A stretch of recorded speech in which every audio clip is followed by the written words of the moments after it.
ஞானசம்பந்தரையும் நாவுக்கரசரையும் பின்பற்றி நாம் தலம் தோறும் சென்று இறைவனை பார்த்து வருகிறோம்.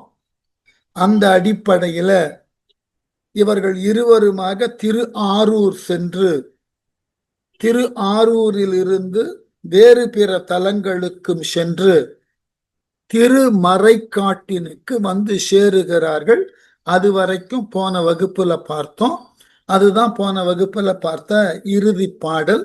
மற்ற அவ்வூர் தொழுது ஏத்தி மகிழ்ந்து பாடி மாலயனுக்கு அரிய பிரான் மருவும் தானம் பற்பலவும் சென்று பணிந்து ஏத்தி பாடி பரவு திரு தொண்டர் குழாம் பாங்கின் எய்த கற்றவர் வாழ் தண்டலை நீள் நெறியுள் இட்ட கனகமதில் திருக்களரும் கருதார் வேள்வி செற்றவர் சேர் பதிப்பிறவும் சென்று போற்றி திருமறை காட்டு அதன் மருங்கு சேர்ந்தார் அன்றே. இந்த இடத்துலதான் ஒரு குறிப்பு. திரு வெண்துறை, அதாவது திரு ஆரூரிலிருந்து அவர்கள் தொடர்ந்து பயணப்பட்டு திருமறைக்காடு என்று சொல்லக்கூடிய இன்றைய வழக்கிலே அதனது பெயர் வேதாரண்யம். வேதம்னா மறை, ஆரண்யம்னா காடு. பழைய கால பெயர் திருமறைக்காடுன்னு தான் பேரு. பின்னர்தான் அதை வேதாரண்யம் என்று மாற்றினார்கள். ஞாபகம் வச்சுக்கணும். இந்த வேதாரண்யம்ன்ற சொல்லு நமக்கு சுதந்திர போராட்டத்தோடு மிகப்பெரிய பழக்கத்தினுக்கு உண்டான ஒரு சொல். சர்தார் வேதாரண்யம்னு ஒருவரே என்ன செய்தார்? தண்டியினுடைய காந்தியடிகளினுடைய தண்டி யாத்திரைக்கு இணையாக இங்கு சர்தார் வேதரத்தினம் என்பவர் இங்கு சென்று உப்பு காய்ச்சினார். ஆனால் அந்த தலம் அவ்வளவு பெருமைக்கு உகந்த தலம். அந்த தலத்திற்கு செல்லுகின்ற பொழுது இடைப்பட்ட பல தலங்களுக்கெல்லாம் சென்றதாக குறிப்பை எழுதுகிறார் சேக்கிழார். அதற்கு விளக்கம் தரக்கூடிய விதமாக குறிப்பிலே என்ன எழுதுகிறார்கள்னா, திருவெண்துறைன்ற தலத்துல ஆதியன் என தொடங்கும் பஞ்சம பண்ணில் அமைந்த பதிகத்தை பாடினார். மருவும் தானம் பற்பலவும் என்று சொன்னதினால இடையே இருந்த குன்றியூர், திருச்சிற்றேமம், மணலி முதலாயின தலங்களுக்கு அவர்கள் சென்றிருக்கலாம் என்று ஆய்வாளர்கள் கருதுகிறார்கள்.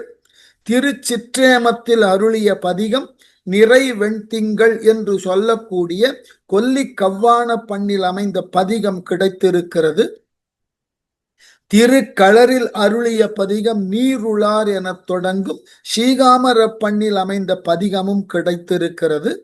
அந்த பதியிலிருந்து அவர் மங்களம், திருமுகத்தலை, களப்பால் தகட்டூர், திருக்குன்றலூர், திருக்கடிக்குளம், திரு இடும்பாவனம், திரு உசாத்தானம் முதலாயின தலங்களுக்கும் இவர்கள் சென்றிருக்க வேண்டும். அதனால ஏன் என்று சொன்னால், பற்ற இந்த சொல்லக்கூடிய பதிகள்ல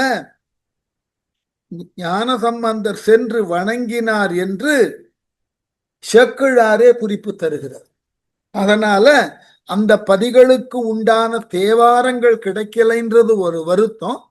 ஆனால் அடியவர்கள் இருவரும் அந்த பதிகளுக்கு எல்லாம், அந்த தலங்களுக்கு எல்லாம் சென்று இறைவனை வழிபட்டிருக்கிறார்கள் என்பது குறிப்பு. சரியா? அடுத்து கார் அமன் வெஞ்சுரம் அருளார் கடந்தார் தாமும் கடற்காழி கவுனியர் தம் தலைவர் தாமும் சேர எழுந்தருளிய அப்பேறு கேட்டு திருமறை காட்டு அகன் பதியோர் சிறப்பிற் பொங்கி ஊரடைய அலங்கரித்து விழவு கொள்ள உயர் கமுகு கதலி நிறை குடம் தீபங்கள் வார் முரசு மங்கள நாதங்கள் மல்க எதிர்கொள்ள அடியாருடன் மகிழ்ந்து வந்தார். ஒரு அடியவர் வந்தாலேயே ஊர் ஆரவாரத்தோடு வரவேற்போம். 2 அடியவர்கள் சேர்ந்து வருகிறார்கள். யார் அந்த இருவரும்? கார் அமன் வெஞ்சுரம் அருளார் கடந்தவர். அது எப்படின்னா, கரியன்றது கரிய நிறத்தை இங்க குறிக்க கூடாது. உள்ளத்திலே வஞ்சகம் மிகுந்தன்ற பொருள் எடுத்துக்கணும். ஆகவே கரிய சமணரான கொடிய பாலை நிலத்தை திருவருள் துணை கொண்டு கடந்தவராகிய நாவுக்கரசர். அவர் முதல்ல தொடக்கத்துல சைவராக இருந்து சமண மதத்திற்கு சென்று அங்கிருந்து மீண்டும் சைவத்திற்கு வந்தார். அதனால அந்த சமண மதத்திலே இருந்த காலம் வரைக்கும் அந்த கருமையோடு வற்றிய பாலை நிலம் போல இருக்கக்கூடிய மதமா. இவ்வளவு கடுமையெல்லாம் சொல்லக்கூடாது, வேறு வழி இல்லை. அன்று இருந்தவர்கள் அவ்வாறு எழுதுதல ஒரு மரபாகவே வைத்திருக்கிறார்கள். ஆகவே அந்த கரியதாகியதும் வஞ்சகம் நிரம்பியவர்களாகிய சமணர்களால் பெரிதும் ஈர்க்கப்பட்டு அவர்களது மதமாகிய பாலை நிலம் போன்று வறண்ட கோட்பாடுகளுக்கு உட்பட்டு அதனுள்ளே உழன்று கிடந்த நாவுக்கரசர் அதிலிருந்து விலகி கடந்து அந்த மத கோட்பாடுகளையெல்லாம் கடந்து மீண்டும் சைவத்திற்கு வந்தவராகிய நாவுக்கரசரும் கடல் காழி கவுனியர்த்தம் தலைவர் தாமும். ரொம்ப அழகான கடலின் சார்பை உடைய கவுனியர்கள் குலத்திலே தோன்றியவராகிய ஞான சம்பந்தர் கடலின் சார்புடைய தலம் சீர்காழி. இது இன்னைக்கும் எங்களுக்கெல்லாம் ஒரு பெரியதாகிய ஓர் ஆய்வு. ஏன்னு கேட்டா, ஊழி பெருவெள்ளம் வரும்போது சீர்காழி எல்லாம் கூட கடல்ல மூழ்கக்கூடிய நிலையில தோணியப்பர் அருளினாலே அந்த ஊர் மூழ்காமல் இருந்ததுன்னு ஒரு குறிப்பு. ஆனால் இன்று சீர்காழிக்கும் கடலுக்கும் இடைப்பட்ட தூரம் குறைஞ்சபட்சம் ஒரு 10 கிலோமீட்டர். அப்போ நாளுக்கு நாள் ஒரு சில இடங்கள்ல கடல் விலகுவதும் சில இடங்கள்ல கடல் வந்து சூழ்வதுமான ஒரு இயற்கை அமைப்பை பார்க்கிறோம். இப்ப நான் வாழ்ந்து கொண்டிருக்கக்கூடிய இந்த காலத்திலேயே சென்னைக்கு நான் முதல்ல என் பணி நிமித்தமாக வந்த பொழுது நான் இருந்த இடம் வட சென்னையில ராமகிருஷ்ணா நகர்னு ஒரு இடம். அது 800க்கு அருகில் உண்டானதாகிய மக்கள் குடியிருப்பு பகுதி. கடற்கரையை ஒட்டியே தான் சாலை போகும். வட சென்னை கடற்கரையை ஒட்டியே தான் சாலை போகும். இப்பொழுது அந்த சாலை உள்ளுக்கு சென்று இப்ப கடல் நன்கு மேலேறி இருக்கிறது அந்த பகுதியில். இது நான் காணுவது 30 ஆண்டுகளுக்கு உண்டான ஏற்பட்ட மாற்றம். சென்னைக்கு நான் பணி நிமித்தமாக வந்தது 88ல. அதுல ஒரு 12 ஆண்டு, இப்பொழுது ஒரு 25 ஆண்டு, 37 ஆண்டு. இந்த 37 ஆண்டு காலத்திற்குள்ளாகவே கடல் அந்த பாதையை மூடி கொஞ்சம் உள்ளுக்கு வந்திருப்பதை பார்க்கிறோம். சீர்காழி எத்துணை காலத்திற்கு முன்பு. அது போல நீங்கள் பார்த்தீர்கள் என்றால் மயிலாப்பூர் கூட கடலுக்கு அருகே இருந்த கோவில் தான். மருந்தீதரர் கோவில் கடலுக்கு அருகே இருந்தது. அதனால இந்த இயற்கை சூழல்ல இவைகள் காலப்போக்கில் மாறிக்கொண்டே இருக்கின்றன. ஆகவே கடல் காழி கவுனியர்த்தம் தலைவர், கவுனிய குலத்திலே தோன்றியவரும் கடலினது சார்பு பெற்ற சீர்காழி பதியிலிருந்து வந்தவருமாகிய ஞான சம்பந்தர் தாமும் இருவருமாக சேர எழுந்தருளிய அப்பேர். இருவரும் ஒன்றாக தங்கள் ஊரினுக்கு வருகிறார்கள். இது எத்தகையதோர் பேருனாக்க தவத்தினால் அல்லது புண்ணியத்தினால் விளையக்கூடிய நன்மைக்கு பேருன்னு பேரு. யான் பெற்ற பெரும் பேருன்னா ஏதோ நாம நல்லதை செய்திருக்கிறோம், நல்வினையினால் நமக்கு கிடைக்கக்கூடியத பேருன்னு சொல்லணும். ஆகவே இவ்விரு அடியவர்களும் நம்முடைய ஊருக்கு வந்திருக்கிறார்கள், நாம் ஏதோ முற்காலத்தில் புண்ணியம் செய்திருக்க வேண்டும் என்று கேட்டு திருமறை காட்டு அகன்பதியோர், அகன்ற திருமறைக்காடு என்ற ஊரின் கண் வசிக்கக்கூடிய மக்கள் சிறப்பிற் பொங்கி மகிழ்ச்சியில ஆரவாரம் செய்து ஊரடைய அலங்கரித்து, ஊர் முழுவதும் அலங்காரம் செய்தார்கள். ஊர் முழுவதுமாக எல்லா வீதிகளிலும் தோரணங்கள் கட்டி கும்பங்கள் வைத்து அலங்காரம் செய்து விழவு கொள ஊரே விழா கோலம் கொண்டதாம். உயர் கமுகு கதலி, கமுகுன்னா பாக்கு, கதலின்னா வாழை, நிறை குடம் கும்பங்கள் வைத்து தீபங்கள் விளக்குகளை ஏற்றி வார் முரச மங்கள நாதங்கள் மல்க, இறுக்கி கட்டப்பட்ட முரசுகளில் இருந்து முழவினை ஒலிக்கச் செய்து மங்கள வாத்தியங்களை எல்லாம் வாசிக்க மல்க எதிர்கொள்ள அடியாருடன் மகிழ்ந்து வந்தார்.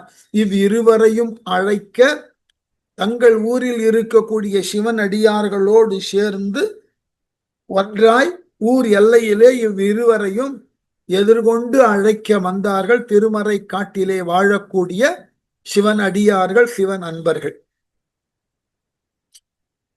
முன்னணைந்த திருநாவுக்கரசர் தம்மை முறைமையால் எதிர்கொண்டு களிப்பின் மூழ்கி பின்னணைய எழுந்தருளும் பிள்ளையார்த்தம் பெருகிய பொற்காலத்தின் ஓசை கட்டு சென்னிமிசை கரம் குவித்து முன்பு சென்று சேனிலத்து வணங்குதலும் திருந்து சண்பை மன்னவரும் மணிமுத்தின் சிவிகை நின்று வந்து இழிந்து வணங்கியுடன் மகிழ்ந்து போந்தார். நம்ம முன்பே பார்த்துட்டோம். நாவுக்கரசரும் சம்பந்தரும் இருவருமாக இணைந்துதான் தலங்களுக்கு செல்லுகிறார்கள். சம்பந்தர் பல்லக்குல வரணும், நாவுக்கரசர் நடந்துதான் செல்ல வேண்டும். ஆகவே ஏற்கனவே நாவுக்கரசர் சொல்லிவிட்டார், நான் முன்பாகவே சென்று விடுகிறேன், நீர் பின்னால் வந்து சேர்ந்து கொள்ளும். ஏன்னா பல்லக்கு தூக்கிகள் ஒரு தனி மனிதன் நடக்கக்கூடிய வேகத்திற்கு இணையா நடக்க முடியாது. அதனால ஒவ்வொரு தலத்தினுக்கு நாவுக்கரசர் முன்னாடி போயிடுவார். அவருக்கு உண்டான வரவேற்பு கொடுத்தவன் அவர் சொல்வார், பின்னாடி சம்பந்தர் வந்து கொண்டு இருக்கிறார். எப்படியாம் முன்னணைந்த திருநாவுக்கரசர், திருமறை காட்டினுக்கு முன்னதாக வந்து சேர்ந்த திருநாவுக்கரசர் தம்மை, அவரை முறைமையால் எதிர்கொண்டு, எப்படி ஒருவரை வரவேற்க வேண்டுமோ அந்த முறைகளுக்கு உட்பட்டு ஊர் எல்லையிலே அவர்கள் எதிராக சென்று அவரை வரவேற்று களிப்பின் மூழ்கி, இப்படிப்பட்ட அரிய ஆற்றல் உடையவரும் சிவ தொண்டரும் தங்கள் ஊருக்கு எழுந்து அருளி இருக்கிறார் என்ற மகிழ்ச்சியை காட்ட பின்னைய எழுந்தருளும் பிள்ளையார், நாவுக்கரசர் சொல்றார், எனக்கு பின்னே பிள்ளை அவர்கள் வருகிறார்கள். பின்னைய எனக்கு அடுத்து எழுந்தருளும் பிள்ளையார், பிள்ளையார் ஞான சம்பந்தர். அவர் வர்றதுனால அந்த ஊது கொம்பு ஊதுவார்கள் அல்லவா, பிள்ளையார்த்தம் பெருகிய பொற்காலம், காலம்ன்றது ஊது கொம்பு. அந்த கொம்பை எடுத்து ஊதினா அது ஞான சம்பந்தர் வருகிறார் என்ற பொருள். ஏற்கனவே நம்ம பல நேரங்கள்ல சொல்லி இருக்கோம். இப்பொழுது அரசுல மிக உயர் அதிகாரிகளோ அல்லது அமைச்சர்கள் செல்லுகின்ற பொழுது முன்னாடி ஒரு ஒலி பெருக்கி அலறி கொண்டே போகிறது அல்லவா, சயரன். அது போல ஒரு காலத்துல காஞ்சி மடத்துல இருந்து வரும்போதெல்லாம் கூட இப்படி செய்தது உண்டு. அப்புறம் காலப்போக்கில் காலம் சென்ற பரமாச்சாரியர் அந்த முறையெல்லாம் வேண்டான்னு. இன்றைக்கும் சில அரச பிரதானிகள் வருகின்ற பொழுது, மைசூர்லாம் போனீர்கள் என்றால் அரச பிரதானியாக இருக்கக்கூடிய ராஜா அவர் தன்னுடைய முறையில் வருகின்ற பொழுது முன்னாடி எக்காலம் ஊதுவார். அதெல்லாம் பாரம்பரிய மரபு, மாற்ற முடியாது. அதனால பிள்ளையார்த்தம் பெருகிய பொற்காலத்தின் ஓசை கேட்டு, பொன்னால் செய்யப்பட்ட காலத்தின் ஓசை, அந்த வருகிறார் பிள்ளையார் அவர்கள், அந்த ஒலி கேட்கும். அந்த ஒலின்றது ஒரு பம்பம் என்ற ஒலியோ அல்லது ஒரு ஊதுகுழல் மாதிரி ஒலி கேட்க, சென்னிமிசை கரம் குவித்து ஊரில் உள்ள சிவனடியார்கள் எல்லாம் தங்கள் தலையின் மீது கைகளை சேர்த்தி முன்பு சென்று ஊர் எல்லைக்கு சென்று சேநிலத்து வணங்குதலும், அந்த நிலத்துல நெடுஞ்சான் கிடையாக விழுந்து வணங்கினார். வணங்க திருந்து சண்பை மன்னவர், அவ்வாறு அந்த வணக்கத்தை ஏற்றுக்கொண்டு சண்பை என்கின்ற சீர்காழியினது தலைவராகிய சம்பந்தரும் மணிமுத்தின் சிவிகை நின்று முத்துக்களால் அலங்கரிக்கப்பட்ட பல்லக்கில் இருந்து வந்து இழிந்து கீழாக இறங்கி வணங்கி, தன்னை வணங்கிய எல்லா அடியவர்களையும் இவரும் வணங்க மகிழ்ந்து போந்தார். மகிழ்வோடு எல்லோருமாக ஊரினுள்ளே நுழைந்தார்கள். சொல் அரசருடன் கூட பிள்ளையாரும் தூ மணி நீர் மறைக்காட்டு தொல்லை மூதூர் மல்கு திரு மருகின் கண் புகுந்த போது மாதவர்கள் மறையவர்கள் மற்றும் உள்ளோர் எல்லையிலா வகை அற என்றெடுத்து ஓசை இருவிசும்பும் திசையட்டும் நிறைந்து பொங்கி ஒலி நீர் வேலை ஒலி அடக்கி விண்மேல் உம்பர் நாட்டு அப்புறத்தும் உற்றது அன்றே. நான்மறைக்காடு கடற்கரை பட்டின ஞாபகம் வச்சுங்க. சொல் அரசருடன் தேர்ந்த சொல்லினால் இறைவனை பாடுவதற்கு உண்டான அரசர் நாவுக்கரசர். கூட பிள்ளையாரும் அவரோடு ஞான சம்பந்தரும் தூமணி நீர் மறைக்காட்டு தூயதாகிய மணியினை போன்று ஒளிரக்கூடிய நீர்பெருக்கினை கொண்டுள்ள தூய மணிகளை உடைய நீராது ரத்தினங்களை தன்னகம் கொண்டிருக்கக்கூடிய கடலால் சூழப்பட்ட தலம் அது. ஆகவே மறைக்காட்டு தொல்லை மூதூர்னா பழமையான ஊர். நாம் மீண்டும் மீண்டும் ஒன்று சொல்லிக் கொள்ளுதல் உண்டு. தமிழ் மரபுல ஒன்று உண்டு. ஒரு ஊர்னு சொன்னா அதை மூதூர்னு சொல்றது பெருமை. ஏன்னா பன்னெடுங்காலமாக ஒரு ஊர் இருக்கிறது என்று சொன்னாலேயே அங்கு மக்கள் எல்லா விதமான வளங்களை பெற்று நன்கு வாழ்ந்து கொண்டிருப்பதினால்தான் அந்த ஊர் சிதையாமல் கட்டுக்கோப்பிலிருந்து விலகாமல் நன்கு இருக்கிறதுன்னு பொருள். ஏன் மூதூர்னு சொல்லுகிறார்கள்? தொல் மூதூர்னா அத்துணை காலமாக ஒரு ஊர் இருக்கின்றது என்பதே பெரிய செய்தி. சிலப்பதிகாரம் நம்ம படிச்ச காலத்துல புகார் நகரத்தை பத்தி சொல்லும் போது என்ன சொல்லுவார் இளங்கோவடிகள்? பதியழு அறியா பழங்குடி கழிய பொதுவரி சிறப்பின் புகார். பதினா மக்கள், பதி எழு அறிய அந்த ஊரை விட்டு வெளியே செல்லாத மக்கள் பன்னெடுங்காலமாக அந்த ஊர்ல இனிது வாழக்கூடிய மக்களை தன்னகத்தே கொண்டிருக்கக்கூடிய ஊர்னா, ஒரு ஊர் மக்கள் ஊரை விட்டு எப்ப காலி பண்ணுவாங்க?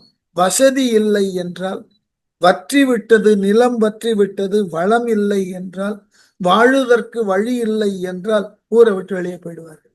இப்ப நீங்க தெற்கத்தில நேற்றைய முந்தின ஒரு செய்தித்தாள்ல பார்த்தேன். ஒரு கிராமத்தில் இருக்கக்கூடிய மக்கள் எல்லோரும் அந்த இடத்தை விட்டு புலம்பெயர்ந்து விட்டார். வெறிச்சோடி இருக்கிறதாம் கிராமம். காரணம், அங்க நீர்வளமே இல்லை.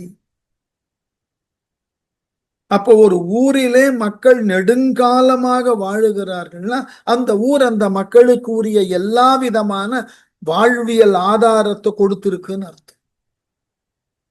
அதனால எந்த தமிழ் இலக்கியங்கள் எடுத்தாலும் ஒரு ஊர்னாக்க அது மூதூர் என்றோ தொல் மூதூர் என்றோ தொல் நகர் என்றோ பெருமையோடு அடைமொழி கொடுக்கிறார்கள்னா அந்த அளவினுக்கு நெடுங்காலம் அந்த நகரோ ஊரோ தன்னிடம் மிகப்பெரிய அளவுல செல்வத்தையும் வாழக்கூடிய மக்களுக்கு உரிய நல்ல விதமான வாழ்வாதாரத்தையும் தொடர்ந்து தந்து கொண்டு இருக்கிறதுன்னு பொருள்.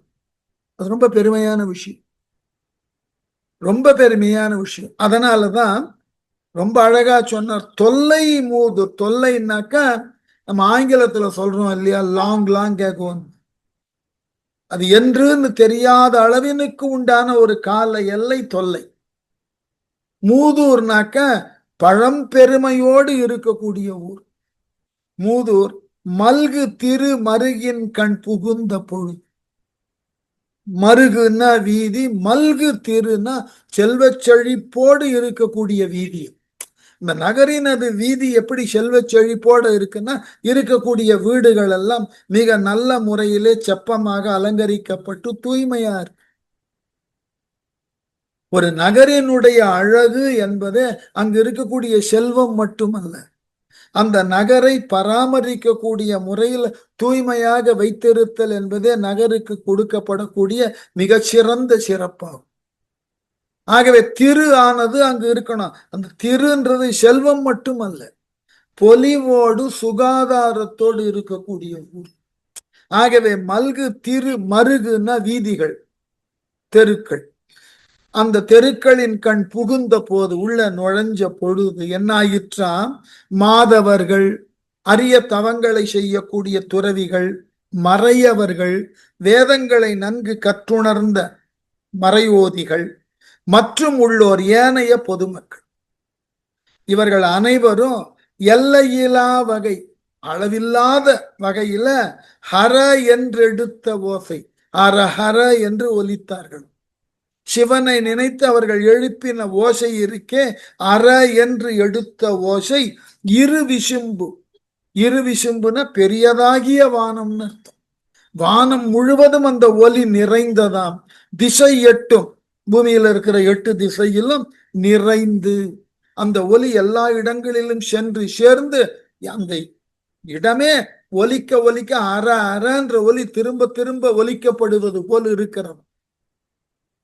பொங்கி ஒல்லொலி நீர் வேலை ஒலி அடக்கி, அருகில் உள்ள அலைகளினால் மிகுந்திருக்கக்கூடிய கடலினது அலை ஓசையை காட்டிலும் இந்த ஹரஹரன்ற ஒலி எழுந்து அடக்கியதான் கடல் ஓசையை.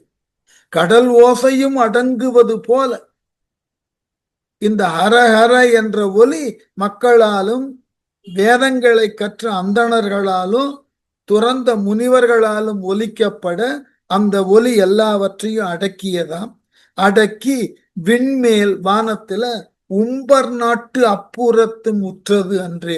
தேவர்கள் இருக்கக்கூடிய உம்பர் நாடு, தேவர்கள் உள்ள நாடு, அந்த சொர்க்கத்திற்கு அப்பாலும் சென்று இந்த ஹரஹரன்ற ஒலி போய் சேர்ந்ததாம். இப்ப எவ்வளவு பெரிய சப்தத்தோடு மக்கள் அனைவரும் ஒன்று சேர்ந்து ஒலித்திருப்பார்கள் பாருங்க.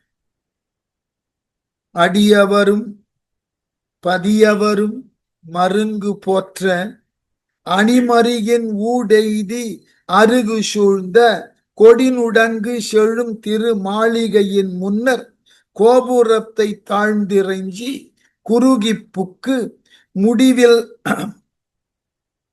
முடிவில் இமையவர் முனிவர் நெருங்கும் தெய்வ முன்றில் வலம் கொண்டு நேர் சென்று முன்னாள் படியின் மறை அருச்சித்து காப்பு செய்து பைம்பொன் மணி திருவாயிற்பாங்கு வந்தார். அந்த ஊர்ல இருக்கிற கோவிலை முறையாக வணங்குவதற்கு என்னது?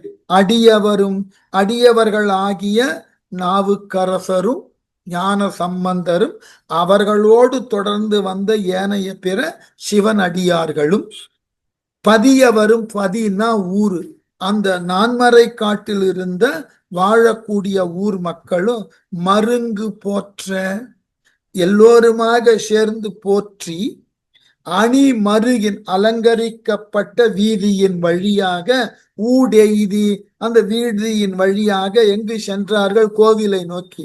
அருகு சூழ்ந்த கொடினுடங்கு செழுந்திரு மாளிகை முன்னர். எப்படின்னாக்க அந்த வீதியில் அவர்கள் நுழைகின்ற பொழுது பக்கத்தில் சுற்றி உள்ள கொடிகள் செழிப்பான திருமாளிகையின் முன் உள்ள பெரிய கோபுரத்தின் முன் தாழ்ந்து வணங்கி கோபுரத்தை தாழ்ந்து இறைஞ்சி குறுகிப்புக்கு உள்ளே புகுந்து என்ன செய்தார்களாம்? முடிவில் இமையவர் முனிவர் நெருங்கும் தெய்வ முன்றில், அதாவது தேவர்களாலும் முனிவர்களாலும் வணங்கத் தகுந்த இறைவனை திருமுன்றிலை வலமாக வந்து அந்த தலைவாயில வலமாக சுற்றி வந்து திருமுன் நேராக சென்று முன்னாள் படியின் மறை அருச்சித்து, இம்முற்காலத்தில் இம்மண்ணுலகத்தில் மறைகள் வழிபாடு செய்து திருக்காப்பு செய்து வைத்த பசும்பொன் அணிந்த மணிகளை உடைய வாயிலின் பக்கத்தில் வந்தார்கள். ஏன் நான்மறை காடுனதுக்கு பேரு? வேதங்கள் வந்து வணங்கின ஸ்தலம். இதெல்லாம் ஒரு கேள்வி கேட்டா, இது எப்படி வேதங்கள் என்பன எழுதப்பட்டன அல்லது சொல்லப்பட்டன தானே, அது வந்து எவ்வாறு வணங்கும் என்று கேட்டால் இதெல்லாம் ஒரு தத்துவார்த்தமான விளக்கம். இப்போ ஞாபகம் வைத்துக் கொள்ளுங்கள், ஏற்கனவே இதை சொல்லி இருப்பேன், இருந்தாலும் மீண்டும் ஒரு முறை நினைவுபடுத்துதல் தேவை. நாம நினைக்கின்றது என்னவென்றால், வேதங்கள் என்பன எல்லா காலத்தினுக்கும் பொதுவானது. ஆனா இந்த புராண மரபுகளை எடுத்து பார்த்தீர்கள் என்றால், யுகங்கள் முடிகின்ற பொழுது அந்த யுகத்தோடைய பல செய்திகள் முடிவடைந்தது. அந்த யுகத்திற்கு உண்டான வேதமும் முடிந்துவிடும். அடுத்த யுகம் தோன்றுகின்ற பொழுது அந்த யுகத்தினுக்கு உரிய வேதங்கள் உருவாக்கப்படுகின்றன. அதை முறையாக தொகுப்பதற்கு ஒருவர் தேவை என்பதினால் யுகந்தோறும் வியாசர் தோன்றுகிறார்.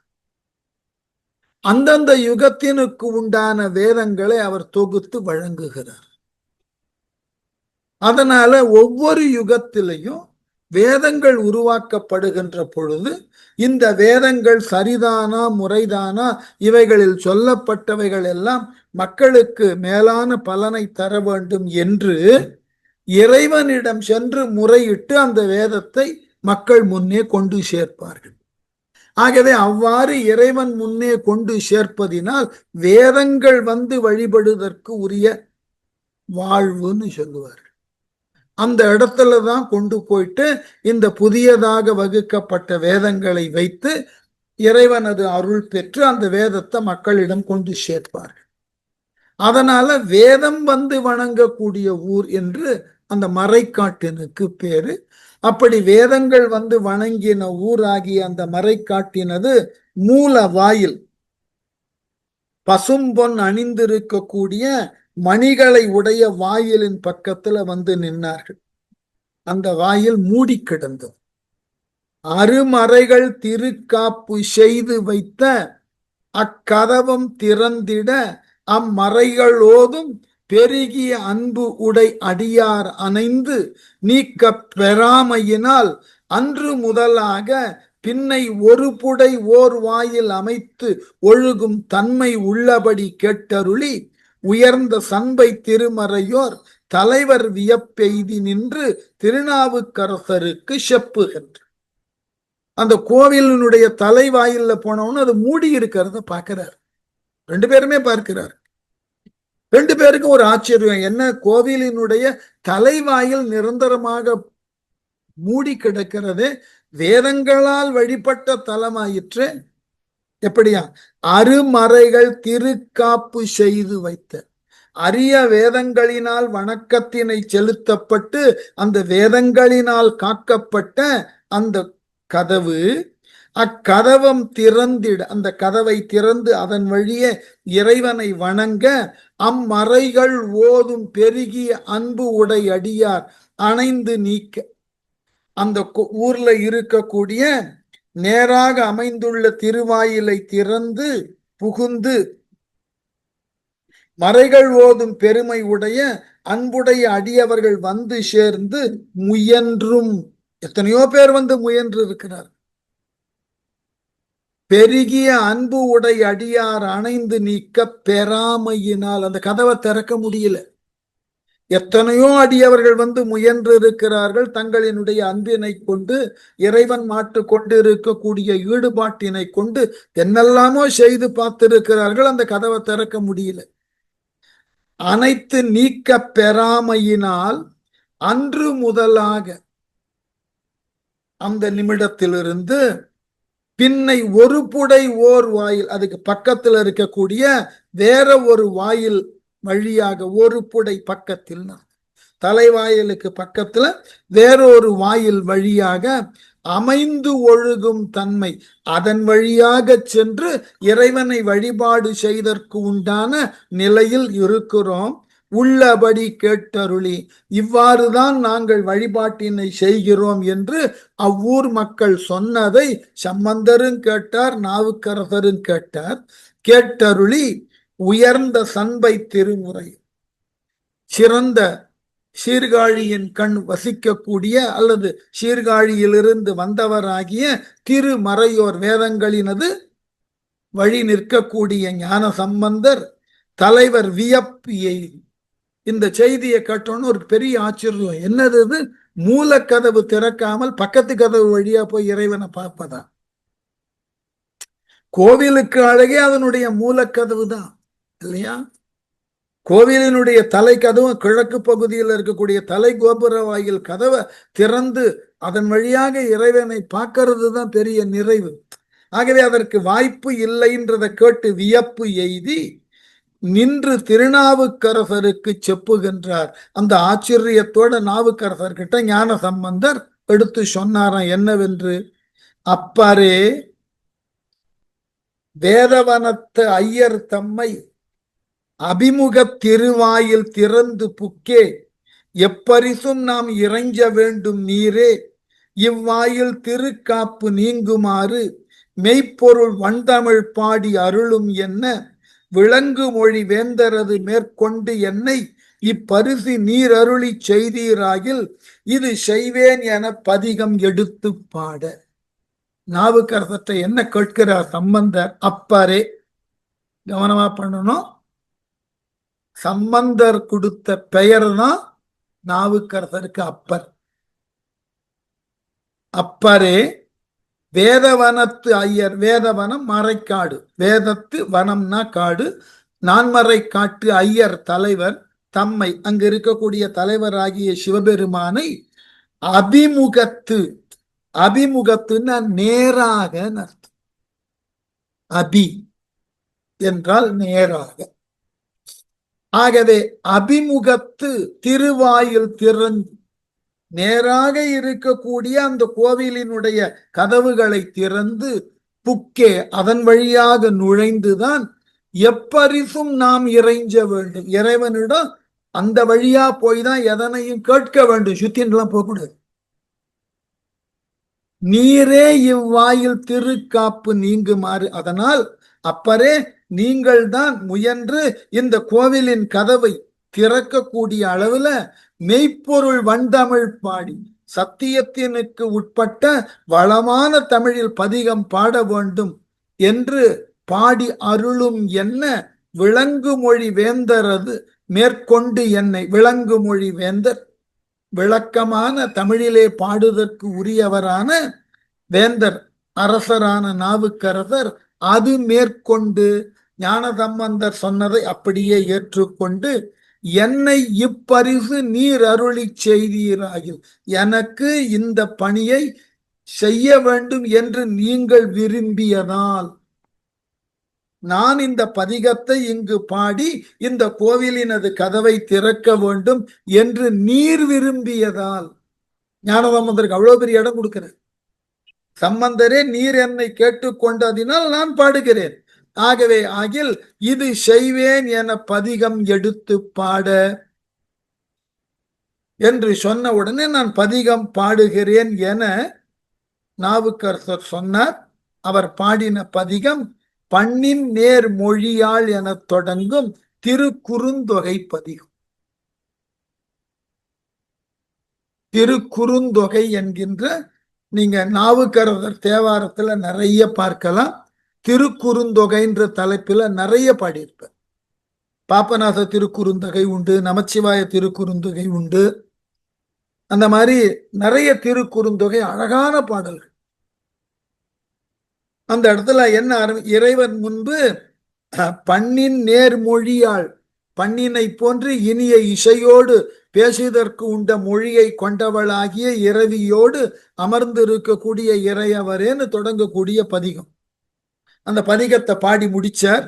பாடிய அப்பதிகம் பாட்டான பத்தும் பாடல் நிரம்பிய பின்னும் பைம்பொன் வாயில் சேடு உயர் பொற்கதவு திருக்காப்பு நீங்கா செய்கையினால் வாகீசர் சிந்தை நொந்து நீடு திரு கடைக்காப்பில் அரிது வேண்டி நின்றெடுக்க திருக்காப்பு நீக்கம் காட்ட ஆடிய சேவடியார் தம் அடியார் விண்ணோர் ஆற்பெழுந்து அகில ஆண்டம் அனைத்தும் மூழ்க.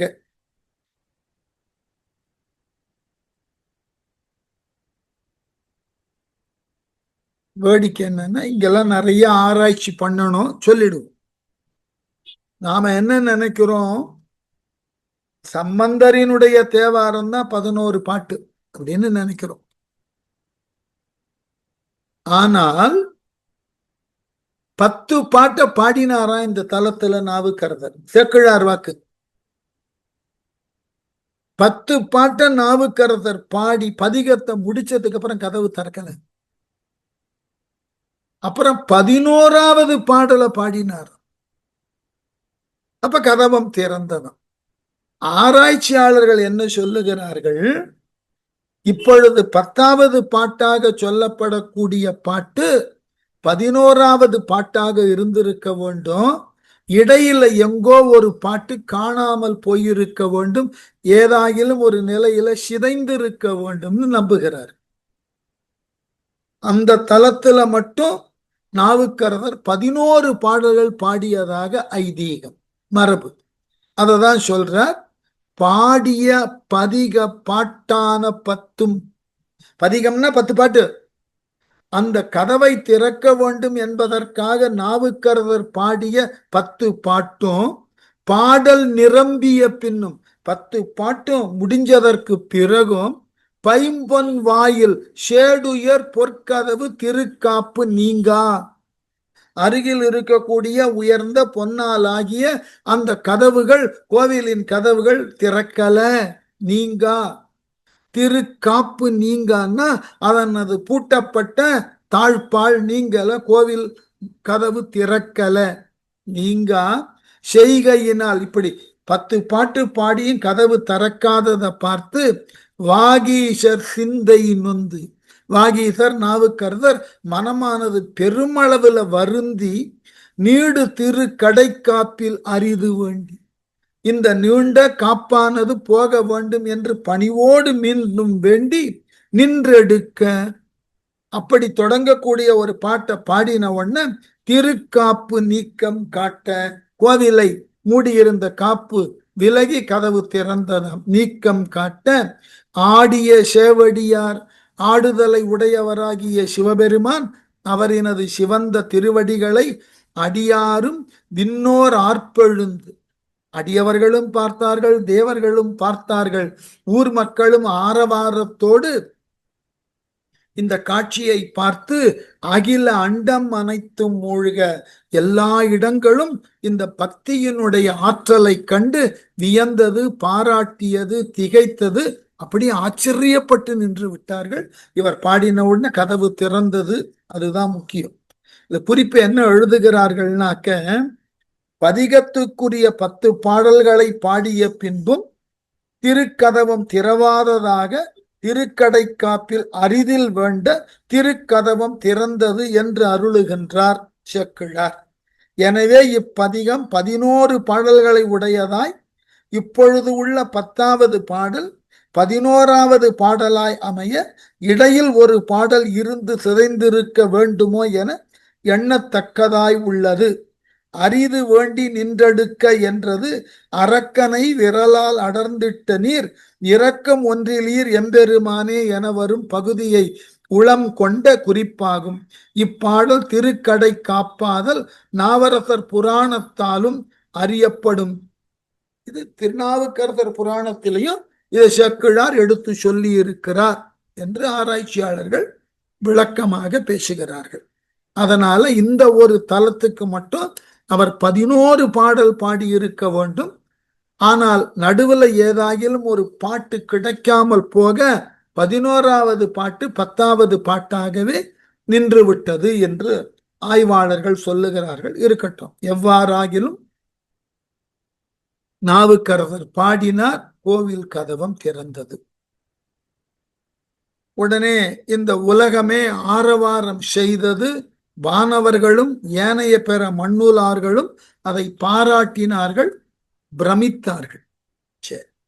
மற்றது கண்ட போதே வாக்கின் மன்னவரை நோக்கி பொற்புகலி மன்னர் போற்றிட அவரும் போற்றி அற்புத நிலையினார்கள் அணி திரு மறைக்காடாளும் கொற்றவர் கோயில் வாயில் நேர் வழி குறுகி புக்கர். மற்றது கண்ட போதே, இந்த கதவானது திறந்த பொழுதே வாக்கின் மன்னவரை நோக்கி, வாக்கின் மன்னவர் நாவுக்கரசர், நாவுக்கரசரை நோக்கி பொன் புரு புகலி மன்னர் போற்றிட. பொற்புருன்னா மிகச்சிறந்த ஊராகிய புகலி என்பது சீர்காழி பதிக்கு மற்றொரு பெயர். புகலி மன்னர் சீர்காழியை சார்ந்தவராகிய ஞானசம்பந்தர் நாவுக்கரசரை போற்றினார், பாராட்டினார். அவரும் போற்றி அற்புத நிலையினார்கள், இந்த காட்சியை பார்த்து அற்புதத்தின் வயப்பட்ட அத்துணை மக்களும், சிவனடியார்கள், துறவிகள், மறையோர்கள் எல்லோரும் அணி திரு மறைக்காடு ஆளும் கொற்றவர் கோயில், திருமறைக்காட்டை ஆளுதற்குரிய பொறுப்பில் உள்ள சிவனார் குடிகொண்டுள்ள அந்த கோவிலின் தலைவாயிலின் வழியாக கொற்றவர் கோயில் வாயில் நேர்வழி குறுகி புக்கார். இது நாள் வரை பக்க கதவு வழியாக சென்ற மக்கள் அனைவரும் இப்போ கோவிலினது மூல கதவு திறந்ததினால், நேர் கதவம் திறந்ததினால் மகிழ்வோடு எல்லோரும் அந்த கதவம் வழியாக உள்ளே நுழைந்து இறைவனாகிய சிவபெருமானை வழிபடுவதற்கு ஆர்வத்தோடு சென்றார்கள். கோயிலுள் புகுவார் உச்சி குவித்த செங்கைகளோடும் தாயினும் இனிய தங்கள் தம்பிரானாரை கண்டார், பாயும் நீர் அருவி கண்கள் தூங்கிட படியின் மீது மேயின மெய்யராகி விதிர்ப்புற்று விரைவின் விழுந்தார். என்ன ஒரு அழகான காட்சி! கோயிலுட்புகுவார் எல்லோரும் அந்த தலை கதவு திறந்து அதன் வழியா உள்ளே நுழைந்தவர்கள் உச்சி குவித்த செங்கைகளோடு, தலைக்கு மேல கைகள் அப்படியே குவித்த வண்ணமாக உள்ளே நுழைகிறார்கள். தாயினும் இனிய தங்கள் தம்பிரானாரை, தாயை காட்டிலும் இனியவனாக தங்களுக்கு உரிய தன்னழியும் அருளும் காட்டக்கூடிய அந்த இறைவனை, தம்பிரான் சிவபெருமானை கண்டார். எல்லோரும் கண்குளிர பார்த்தார்கள். பாயு நீர் அருவி கண்கள் தூங்கிட, கண்களிலிருந்து ஆனந்த கண்ணீர் வந்த வண்ணம் இருக்கிறதா எல்லோருக்கும். படியின் மீது, அந்த நிலத்தின் மீது மேயின மெய்யராகி, அப்படியே அழுத நிலையில அப்படியே நிலத்துல விழுந்து வணங்கினார்கள். படியின பூமி, படியின் மீது மேயினர் மெய்யராகி விதிர்ப்புற்று விரைவின் விழுந்தார். அந்த விதிர்ப்புற்றுனாக்க உடல் அப்படியே சிலிர்க்க, விதிர்த்தல்ல சிலிர்த்தல். இப்படிப்பட்டதொரு அரிய காட்சி, அரிய நிகழ்ச்சி. இதற்கு நாமும் ஒரு சாட்சியாக இருக்கிறோம். நாமும் இந்த காட்சியை பார்த்திருக்கிறோம். வரலாற்றில் இதெல்லாம் ரொம்ப பெரிய விஷயம். அதாவது ஒரு நண்பர் கூட பேசிக்கொண்டிருந்தேன். நமக்கு சுதந்திரம் அடைந்தது நள்ளிரவில்னு தெரியும் இல்லையா? 47 ஆகஸ்ட் 14 நள்ளிரவில் சுதந்திரம் அறிவிக்கப்பட்டது. அப்போ வானொலியில அந்த அறிவித்த பொழுது சொன்னார் ஒருவர், உங்கள் மாமனார் தான் பாடி, அப்புறம் அவருடைய பிரதம சிஷ்யாக இருக்கக்கூடிய ராஜலட்சுமி என்பவர் வீணை வாசித்தார் அப்படின்னு. கொஞ்சம் நினைத்து பாருங்கள். நமக்கு இது ஒரு சாதாரண நிகழ்ச்சி போல தெரியலாம். ஏன்னா சுதந்திரத்தை கடந்து 75-77 ஆண்டுகள் ஓட்டிட்டோம். ஆனால் அது கிடைத்த பொழுது, கிடைத்த அன்று ஒவ்வொருவருடைய உள்ளத்துல இருந்த மகிழ்வு, நிறைவு, நம்மை இதுகாரும் அடிமைப்படுத்தி கிடந்த ஒரு தடையிலிருந்து நாம விடுபட்டு இருக்கிறோம் என்பதே பெரிய விஷயம். அந்த தடையிலிருந்து விலகியதற்கு பின்னர் நம்மை நாமே ஆளுதற்கு உண்டான நாள் தொடங்குகிறது. அதற்கு முகமன் கூற, அதற்கு வரவேற்பு கூற, பாடுதற்கு ஒரு வாய்ப்பு கிடைத்திருக்கிறதுன்னு ஒருவர் எண்ணினால் இதை விட பெரிய மகிழ்ச்சி என்ன உண்டு? இதெல்லாம் ஒரு அற்புதமான நிகழ்வுகள், அற்புதமான சூழல்கள். இது வரலாற்றில ஒருவன் ஆளுதலும் ஒன்றை அடிமைப்படுத்துவதும் மீண்டும் சுதந்திரம் தருதலும் இயல்பா கூட இருக்கலாம். ஆனால் இது வரலாற்றினை காட்டிலும் மேலான ஒரு நிகழ்வு, இயற்கையை கடந்த ஒரு நிகழ்வு. இதுகாரும் மூடிக்கிடந்த ஒரு கதவம் பாடியதினால் திறந்தது. அதை பார்க்கும் பாக்கியமும் அந்த கதவின் வழியாக சென்று, அந்த வாயிலின் வழியாக சென்று இறைவனை வணங்குவதற்குண்டான பேரும் கிடைத்ததுன்னு ஊர் மக்கள் எவ்வளவு பெரிய மகிழ்ச்சிக்கு உட்பட்டு இருப்பார். அதனாலதான் உடம்பெல்லாம் விதிர்விதிர்த்ததான் அத்தனை பேருக்கும். அந்த புலகாங்கிதம் அடைந்தார்களா எல்லோரும் அப்படியே உடல் மெல்ல கூச்செறிய நடுக்கடைய அப்படியே விழுந்து வணங்கினார்களாம். விரைவின் விழுந்தார், வேக வேகமா விழுந்தான். யாரும் விழல, அந்த விதிர்ப்பே அவனை விழச் செய்தது. இப்படி ஒரு அரிய காட்சி, இப்படிப்பட்டது ஒரு பாக்கியம் என்னைக்கு கிடைக்கும்? இதையெல்லாம் காணுவதற்கு உண்டான ஒரு வாய்ப்பு நமக்கு கிடைச்சிருக்க. சில நேரங்கள்ல சில துறவியர்களுக்கு சில ஆற்றல் உண்டு. அதெல்லாம் செய்தித்தாட்களிலும் மற்றைய ஊடகங்களின் வாயிலாகவோ தெரிந்திருக்கும். ஆனால் சிலவற்றை நாம நேரிலே பார்க்கக்கூடிய வாய்ப்பு கிடைக்கும் போதுதான் நமக்கு ஒரு விதமான அச்சம் இருக்கும், மருட்சி இருக்கும், அந்த அற்புத உணர்வு நம்மை தாக்கும். இப்போ எத்துணை பேருக்கு அதுல ஈடுபாடு உண்டோ தெரியாது, இருந்தாலும் சொல்லி விடுகிறேன்.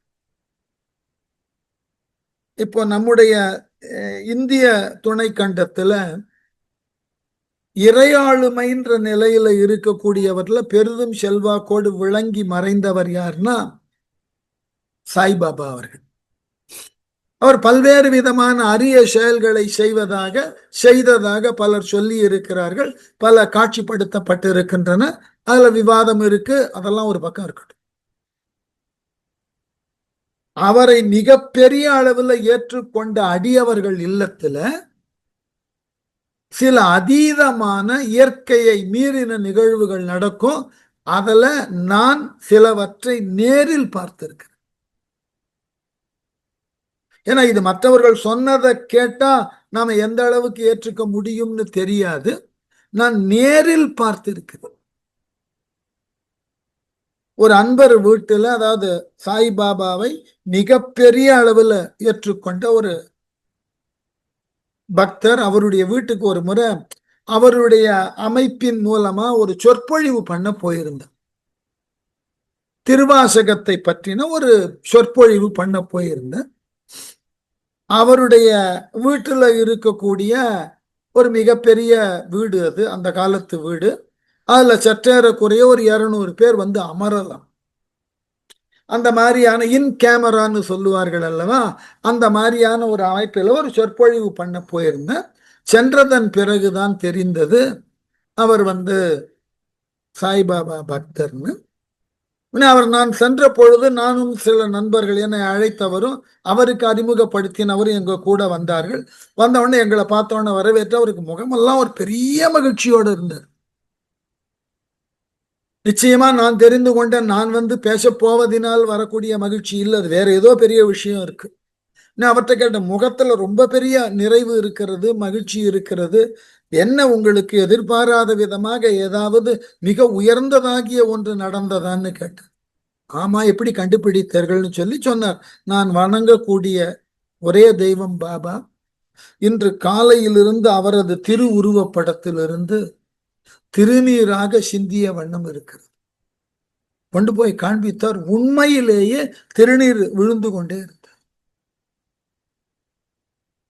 இது எப்படி ஏதுன்னா எனக்கு தெரியாது, நான் பார்த்தது உண்மை, அவ்வளவுதான். அவருடைய இல்லம் கோவையில் இருந்தது, நான் பார்த்தது உண்மை. இது எதனால், எவ்வாறு, எப்படி எனக்கு தெரியாது. இது போல் மற்றொரு அன்பர் சொன்னார், என்னுடைய இல்லத்துல வந்து அவர் கைகளில் இருந்து தேன் துளிகள் சிந்தினேன். வேற ஒரு அன்பர் சொன்னார். ஒவ்வொருத்தருக்கும் ஒவ்வொரு விதமான அனுபவம் ஏற்பட்டு இருக்கிறது. கொஞ்சம் நினைத்து பாருங்கள். இது ஒரு எடுக்கப்பட்ட நிழற்படம், அது மாட்டப்பட்டு இருக்கிறது. அந்த படத்திலிருந்து திருநீர் சிந்திக்கொண்டே இருக்கிறதுன்னா இதனை எந்த விதத்தில் நீங்கள் மதிப்பீடு செய்வீர்கள்? அந்த சுவர்ல ஏதாகிலும் துவாரம் விட்டு அதன் வழியா பின்பகுதியில் இல்லை, அதற்கு வாய்ப்பு இல்லை. இந்த மாதிரி பாபாவை பற்றின பல்வேறு அறிமுகங்களை எனக்கு சொல்லி இருக்கிறார். பல்வேறு அறிமுகம். அதாவது இங்க இருக்கக்கூடிய, சென்னையில் இருக்கக்கூடிய என்னுடைய மற்றொரு மிகச்சிறந்த நண்பர், அவர் ரொம்ப ஆள் பக்தி உடையவர். அவருக்கு எப்படின்னா திடீர் என்று அவரை பார்க்கணும்னு ஆசை வந்து, காரண காரியமெல்லாம் கிடையாது, ஒரு இன்ட்யூஷன், திடீர்னு ஆசை வரும். உடனே அந்த எண்ணம் வந்த உடனே, அப்பெல்லாம் வந்து கம்ப்யூட்டர் மூலமெல்லாம் முன்பதிவு செய்வதற்கு வாய்ப்பு வரல. ஸ்டேஷனுக்கு வேக வேகமாக செல்லுவார். கொஞ்சம் நினைத்து பாருங்கள், சென்னை பெங்களூர் ட்ரெயின் எல்லா காலத்திலும் எத்தனை வண்டிகள் விட்டாலும் டிக்கெட் கிடைக்காது. நமக்கு அனுபவம், ட்ரை பண்ணி பாருங்க. இவர் போவார், சொல்லி வைத்தது போல் ஒரு டிக்கெட் தான் இருக்கும். என்னமோ இவர் வருவதற்காக அது கொடுக்கப்பட வேண்டும் என்று காத்திருந்தது போல் அந்த டிக்கெட் அவருக்கு கொடுக்கப்படும். இரவு ட்ரெயின்ல போவார். அதிகாலையில அவர் இருக்கக்கூடிய பகுதி ஒயிட் ஃபீல்டுன்னு பேர், அங்க போவார், தரிசனம் பண்ணுவார். அதாவது தனிப்பட்ட முறையில அவர் கூப்பிடுவார், இவர் வந்திருப்பது தெரியுமா, வருவது தெரியுமா, என்ன ஒரு டிக்கெட்டு தான் இருந்ததா உனக்கு, என்ன அதை தான் வாங்கிட்டு வந்தியான்னு கேட்பார். உள்ள போவார். அவர்களுக்குள்ள அருட்பரிமாற்றங்கள்லாம் முடிஞ்ச உடனே இவர் கிளம்புவார். திரும்பி வரும்போது இவருக்கு டிக்கெட் கிடைச்சிடும். இதை என்னிடம் பலமுறை சொல்லியிருக்க. இது எனக்கு ஆச்சரியமாக இருக்கும். எப்படி இது ஏன் நடக்கிறது தெரியாது. அதாவது ஒண்ணு மட்டும் நினைவுக்கு வைத்துக் கொள்ளணும், நம்முடைய அறிவினுக்கும் நம்முடைய புரிதலுக்கும் அப்பாற்பட்டு ஏதோ சிலது இந்த உலகிலே நடந்து கொண்டு இருக்கின்றன. அந்த நடந்து கொண்டிருக்கக்கூடியவைகளுக்கு காரணம் கண்டுபிடிக்கிறது தான் அறிவியலோட வேலை. அதற்கு காரணம் தெரியாமல் அது இல்லை என்று மறுப்பது அறிவியலோட வேலை இல்லை. அறிவியல் அல்லது பகுத்தறிவு என்பது இது ஏன் நடக்கிறது என்கின்ற காரண காரியங்களை வகுத்து சொல்லணும். அது புரியவில்லை என்பதனால் அப்படி ஒன்று நடக்கவே இல்லை என்று தள்ளுவதுக்கு பேர் பகுத்தறிவு இல்லை. இத்தனை பேர் சொல்லுகிறார்கள், எனக்கு இவ்வாறு நடந்திருக்கிறது. ஞாபகம் வச்சுக்கணும்.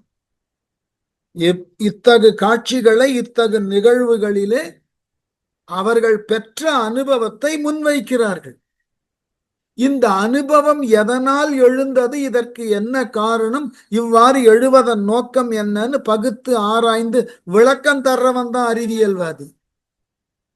இதுக்கெல்லாம் வாய்ப்பே இல்லை, இப்படி நடந்திருப்பதற்கு ஒன்று இருக்கவே இருக்காது, இது பொய்ன்னு ஒருத்தன் தள்ளிட்டான், அவன் அறிவியல்வாதி இல்லை, அவனுக்கு பகுத்தறிய தெரியும்ன்ற உண்மையே பொய். நிகழ்வுகளுக்கு காரணம் காட்டுபவன் அறிவியல்வாதி. நிகழ்வுகளை தனக்கு உரியதாக எடுத்து அதன் வழி நடப்பவன் ஆன்மீகவாதி. அவ்வளவுதான். ரொம்ப பெரிய குழப்பிக்கெல்லாம் வேண்டாம். அறிவியல்வாதிக்கும் ஆன்மீகவாதிக்கும் குழப்பமே வச்சுக்க வேண்டாம். ஒரு நிகழ்ச்சி நமக்கு நடந்து விட்டது, இது எதனால் நடந்ததுன்னு ஆராய்ச்சி பண்ணனா அறிவியல் இல்ல. அது நடந்தது, அதன் வழியே நம் வாழ்க்கை பாதையை செலுத்துவோம்னு நினைக்கிறோம் ஆன்மீகவாதி. வேடிக்கை தெரியுமா, அறிவியல்வாதியை விட ஆன்மீகவாதிக்கு நிம்மதி ஜாஸ்தி. ஏனென்றால் எனக்கு இதுதான் வாழ்க்கை என்று யாரோ ஒருவரால் வகுக்கப்பட்டு அதன் வழி போன்னு காமிச்சுட்டான். நம்ம பாட்டுக்கு போய்கொண்டே இருக்கு, குழப்பமே இருக்காது. எப்படி தாய் மடியில் இருக்கிற குழந்தை கவலையே இல்லாம இருப்பது போல,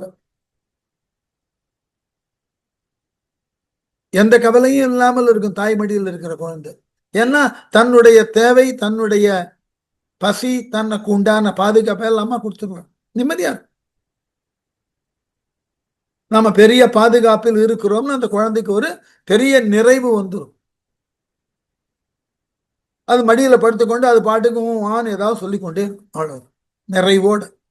அதே போலதான் இந்த ஆன்மீக நெறியில நிற்கக்கூடியவர்களுக்கு இதுதான் வழி, கடவுள் அவன் காமிச்சு விட்டான், பின்னாடியே போவான், அவ்வளவுதான். சரியோ தவற அவன் பார்த்துக்கிறான், அவன் தானே காமிச்சான். அப்ப தெளிவாக ஆன்மீகம் என்பது நம்ம மனசுக்குள்ள ஒரு ப்ரீ கன்சீவ்டு பீஸை கொடுத்துருது. முன்கூட்டியே வகுத்தமைந்த ஒரு மன அமைதியை கொடுத்து விடுகிறது, நிம்மதியா அதுல வாழ்க்கையை ஓட்டி. ஆராய்ச்சி பண்ணதான் குழப்பம் மிஞ்சும். ஏன்னா நம்முடைய அறிவு ஒரு எல்லைக்கு மேல போகாது, நம்முடைய அறிவுக்கு ஏற்ற அனுபவம் முழுமையுமா இருக்காது. அதனால இந்த ஆய்வினுடைய முடிவு எப்படி போகும் நமக்கு தெரியாது. அதனால ரொம்ப அழகான ஒரு வசனம் உண்டு ஆங்கிலத்தில், இக்னரன்ஸ் இஸ் த பிளிஸ்ன்னு. பல விஷயங்களை தெரிஞ்சுக்காம இருக்கிற வரைக்கும் மனசுக்கு நிம்மதி. எல்லாவற்றையும் பகுத்தாராய தொடங்கி தெரிய தொடங்கி விட்டது என்றால் பல விஷயங்களுக்கு நமக்கு உண்மை புரியாது, குழப்பம்தான் மிஞ்சும். இது ஏன் நடக்கிறது, இது நடப்பதாக விதிக்கப்பட்டதுன்ற நம்பிக்கையோட போயிட்டு அவனுக்கு எளிது வாழ்க்கை. இது ஏன் நடக்கிறது, இவ்வாறு ஏன் நடக்க வேண்டும் என்றெல்லாம் ஆராய்ச்சி பண்ண ஆரம்பிச்சாதான் சிக்கல் ஆரம்பிக்கும். அதனால ஆய்வுகள் என்பது நம்மை நாமே தெளிவுபடுத்தி கொள்ளுதல். ஆன்மீகம் என்பது நமக்கு நாமே நம்பிக்கை கொடுத்து கொள்ளுதல். தெளிவு வேணுமா, நம்பிக்கை வேணுமா? யோசிங்க. நம்முடைய வாழ்க்கையை வாழுவதற்கு நமக்கு வாழ்க்கையில தெளிவு வேணுமா, இல்ல வாழ்க்கையில ஒரு நம்பிக்கை வேணுமா? நம்பிக்கை தான் வேணும். தெளிவு நம்பிக்கை தருமோ தராதோ எனக்கு தெரியாது, ஆனால் நம்பிக்கை தெளிவை தரும். அதனால இந்த சிந்தனையை முதல்ல வளர்த்துக்கணும். இந்த கதவு எப்படி திறந்தது? அதனால்தான் சொன்னார், மேயின மெய்யராகி விதிர்ப்புற்று. இது புரியல நமக்கு. புரியாத நிலையினால விதிர்ப்பு அடைகிறார்கள், அவர்கள் விதிர்ப்புறுகிறார்கள். ஒரு அதிர்ச்சி, ஒரு ஆச்சரியம், ஒரு மகிழ்ச்சி, மனதுல தெளிவு இன்மை. நடக்காத ஒண்ணு நடந்து போச்சு. இவர் பாடினார், கதவு திறந்து போச்சு, அவ்வளவுதான். இது எப்படி நடந்தது? ஆராய்ச்சி எல்லாம் பண்ண முடியாது. இது நாள் வரைக்கும் அந்த கதவின் வழியே செல்ல முடியாமல் மாற்று வழியிலே சென்று வந்தவர்களுக்கு ஒரு பெரிய ஆச்சரியம். அபிமுகமாகவே கதவு திறக்கப்பட்டு இருக்கிறது. இவர் பாடிய உடனே அது திறப்பதற்கு உண்டான வாய்ப்பு கிடைக்கிறதுன்னா அது மிகப்பெரியது ஒரு நிகழ்வு. அந்த நிகழ்வு நடந்தது, அவ்வளவுதான். அந்த ஈடுபாடு, அந்த நம்பிக்கை தான் முக்கியம். இப்படி நடந்திருக்குமா ஆய்வு செய், அவ்வளவுதான். நீ ஆராய்ச்சி செய்து அதை கண்டுபிடிச்சு முடிவுக்கு வர்றதுக்கு முன்னாடி எனக்கு இது நடந்ததுன்ற நம்பிக்கையில அதை தாண்டிட்டு நான் போயிடுவேன், அவ்வளவுதான் விஷயம். நம்பிக்கை என்பது ஒவ்வொருவர் உள்ளத்துல எழக்கூடிய நல்ல சிந்தனை. ஆகவே எந்த ஒரு மனத்தில் தோன்றக்கூடிய நல்ல சிந்தனையும் பொய்யான முடிவை தராது. அதனால இந்த நாவுக்கரசர் பாடியதும் உண்மைதான், அந்த திருக்கதவம் திறந்ததும் உண்மைதான், அதன் வழியே ஊர் மக்களும் ஏனைய பிறரும் சென்று வணங்கியது உண்மைதான் என்பதாக இந்த வகுப்பு நிற்கட்டும். அடுத்த வகுப்பு தொடரும். நன்றி.